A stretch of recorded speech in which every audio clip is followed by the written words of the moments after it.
Cedar কিংবা আইলার তাণ্ডবের কথা মনে পড়ে? 2007 সালের 15 নভেম্বর বাংলাদেশের উপকূলে ভয়াবহ ঘূর্ণিঝড় সিডর আঘাত আনে। সিডরের চোখের আয়তন ছিল 2,50,000 বর্গ কিলোমিটার। তবে ভয়াবহতার দিক থেকে সিডরের কারণে যে পরিমাণ ক্ষতির আশঙ্কা ছিল বাস্তবে হয়েছে তার অনেক কম। কারণ সিডরের প্রথম বাধা ছিল সুন্দরবন। পৃথিবীর বৃহত্তম ম্যানগ্রোভ বনের বাধা পেরিয়ে সিডর অনেকটাই দুর্বল হয়ে পড়েছিল। সুন্দরবন না থাকলে সিডরের ধাক্কা লাগতো খোদ রাজধানী পর্যন্ত। সুন্দরবনের গাছপালায় বাধা পেয়ে সিডরের গতি ঘন্টায় প্রায় 50 কিলোমিটার কমে গিয়েছিল। ঠিক একইভাবে 2009 সালে ঘূর্ণিঝড় আইলার সামনেও বাধা হয়ে দাঁড়িয়েছিল প্রকৃতির এই অপার বিস্ময়। এক সমীক্ষা বলছে সুন্দরবনের কারণে আইলার গতি ঘন্টায় 40 কিলোমিটার ও জলোচ্ছ্বাসের উচ্চতা 4 ফুট কমে গিয়েছিল। এভাবে বারবার নিজে ক্ষত বিক্ষত হয়ে প্রকৃতি ও জীবনকে বাঁচিয়ে যাচ্ছে নীরবে বিস্ময়। আচ্ছা, কেন নীরব বিস্ময় বলা হয় এই বনকে? কেনই বা বাংলাদেশের গর্বের জায়গা সুন্দরবন? 2001 সাল থেকে প্রতি বছর 14ই ফেব্রুয়ারি বাংলাদেশে পালিত হচ্ছে সুন্দরবন দিবস। চলুন জেনে নেওয়া যাক সুন্দরবনের গল্প। সুন্দরবনের নাম সুন্দরবন হওয়ার পেছনে নির্দিষ্ট কোনো কারণ জানা যায় না। তবে প্রচলিত ধারণা মতে এই বনে সবচেয়ে বেশি পরিমাণে থাকা সুন্দরী গাছের নাম অনুসারে এই বনের নামকরণ। তবে অনেকের মতে স্থানীয় আদিবাসীরা এই বনকে ডাকত চন্দ্রবান্ধে নামে। এই নামটি পরবর্তী সময়ে বর্তমান রূপ পেয়েছে। সুন্দরবনে মোট 102টি দ্বীপ রয়েছে। এর মধ্যে 54টিতে মানুষের যাতায়াত থাকলেও বাকি 48টিতে পুরোপুরি জঙ্গলে ছাওয়া। সুন্দরবনের উৎপত্তি সম্পর্কে খুব বেশি তথ্য পাওয়া যায় না। তবে ধারণা করা হয় হিমালয়ের ভূমিক্ষয়জনিত পলি বালি ও নুড়ি হাজার বছর ধরে বয়ে চলা পদ্মা ও ব্রহ্মপুত্র কর্তৃক উপকূলে চরের সৃষ্টি করেছে।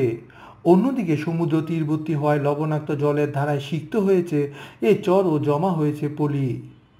কালাতিক্রমে সেখানে জন্ম নিয়েছে বিচিত্র জাতের কিছু উদ্ভিদ এবং গড়ে উঠেছে ম্যানগ্রোভ ফরেস্ট বা লবণাক্ত পানির বন। সম্ভবত 1203 সালে মুঘল এক রাজা পুরো সুন্দরবন ইজারা নেন। 1757 সালে British east India company Sundarban সহ পুরো বাংলার দায়িত্ব নেওয়ার আগে মুঘল রাজাদের অধীনে ছিল এই বন। এই কোম্পানি প্রথম সুন্দরবনের মানচিত্র তৈরি করে। 1947 সালে ভারত ভাগের সময় সুন্দরবনের 6017 বর্গ কিলোমিটার বাংলাদেশের অংশ পড়ে, যা বাংলাদেশের সমগ্র বনভূমির 44%। 1996 সালে সুন্দরবনে 3টি অভয়ারণ্য ও 2012 সালে 3টি ডলফিন অভয়ারণ্য প্রতিষ্ঠা করা হয়।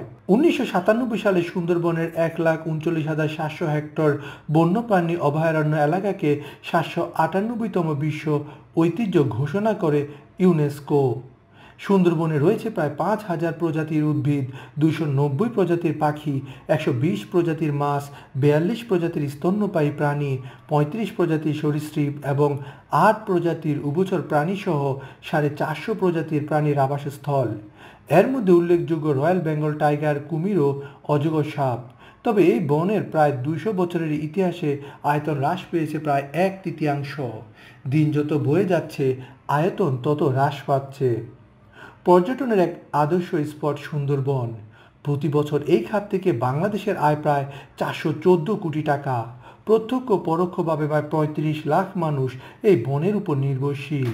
এই বনের জ্বালানি নদীগুলোর বিশাল মৎস্য সম্পদ, মধু ও মোম এবং বন্যপ্রাণী থেকে বাংলাদেশের গড় বার্ষিক আয় প্রায় 1,161 কোটি টাকা। আরও চমকপ্রদ তথ্য হচ্ছে সুন্দরবন বছরে গড়ে প্রায় 16 কোটি মেট্রিক টন কার্বন ধরে রাখতে সক্ষম, আন্তর্জাতিক বাজারে যার মূল্য 5 থেকে 6 বিলিয়ন ডলার। রয়্যাল বেঙ্গল টাইগারের জন্য সুন্দরবন প্রসিদ্ধ। এটি এই প্রাণীর জন্য সংরক্ষিত অঞ্চল। তাই 1997 সালে ইউনেস্কো সুন্দরবনকে বিশ্ব ঐতিহ্যবাহী স্থান হিসেবে ঘোষণা করেছে। তারপরেও বাঘের চোরাচালান বন্ধ করা যাচ্ছে না। 2004 সালের এক জরিপে দেখা যায় সুন্দরবনে বাঘ ছিল 440টি।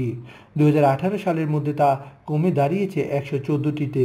প্রতি বছর সুন্দরবনে হেক্টর প্রতি গড়ে 27,750 চারা উৎপন্ন হয়। এই কারণেই এত সব বাধা বিপত্তি মোকাবেলা করেও সুন্দরবন বেঁচে আছে প্রকৃতির নিয়মে।